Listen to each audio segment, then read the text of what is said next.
All right, let's get right into it. Today, we're tackling one of the most profound and, let's be honest, debated teachings in all of Christianity, the nature of the Eucharist.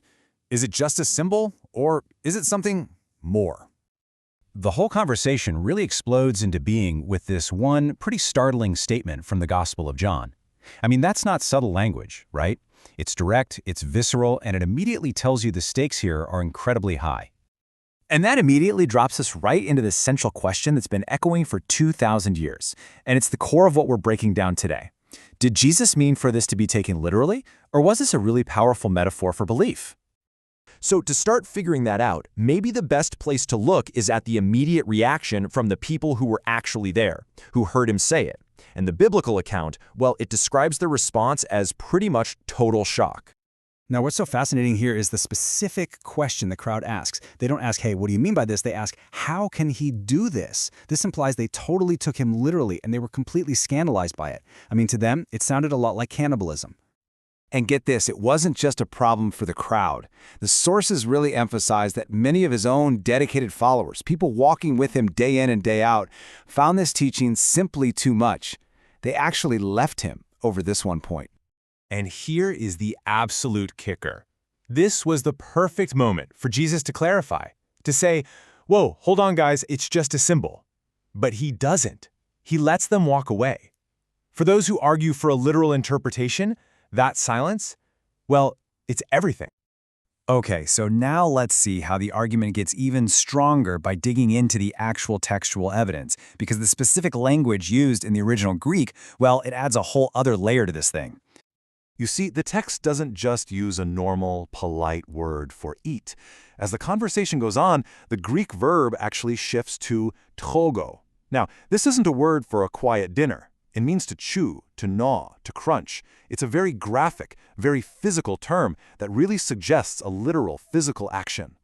And this teaching in John chapter 6, it isn't some one-off weird moment.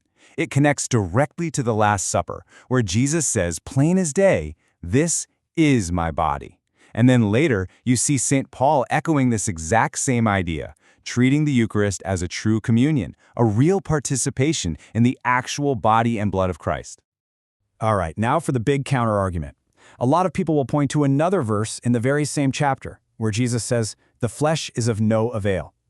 And for many, this is the slam-dunk proof that he must have been speaking symbolically the whole time. But the literal view has a response for this. The argument is that Jesus isn't contrasting literal with symbolic here. He's contrasting an earthly, purely human way of understanding with a heavenly, spiritual one. In other words, he's not offering his earthly body for cannibalism, but his glorified, resurrected body, which has to be understood through the lens of faith.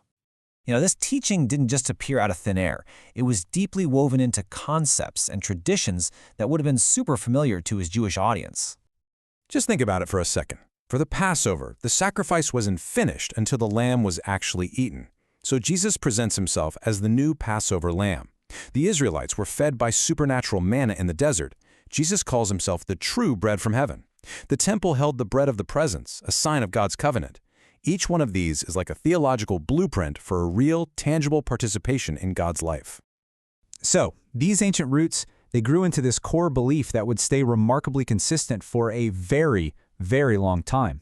To really get the historical weight of this, we have to look at what Christians believed before all the big debates started. For 1,500 years, let that sink in for a second. That's how long the historical record shows a near-universal Christian agreement on this teaching. The real presence wasn't some fringe idea. For the vast majority of Christians, it was a foundational, core belief of the Church. In fact, if you go and read the writings of the earliest Christian leaders right after the apostles, we're talking the early church fathers, their teaching is described as unquestioningly realist on this topic. It didn't matter if you were in Rome or Alexandria or Antioch, they all taught that the Eucharist was not just a symbol, but truly became the body and blood of Christ. So after 15 centuries of this solid consensus, that foundational belief slams into its greatest challenge. During the Protestant Reformation, this exact doctrine becomes a massive point of division, and it ends up reshaping Western Christianity forever. And this is where that clear divide really opens up.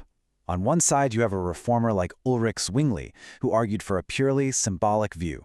He used that flesh is of no avail verse as his key piece of evidence. But on the other side, you've got Martin Luther himself. Now, he rejected the specific Catholic explanation of how it happens, but he absolutely affirmed a real presence. He believed Christ was truly in, with, and under the bread and wine. So even among the first reformers, there wasn't one single symbolic view.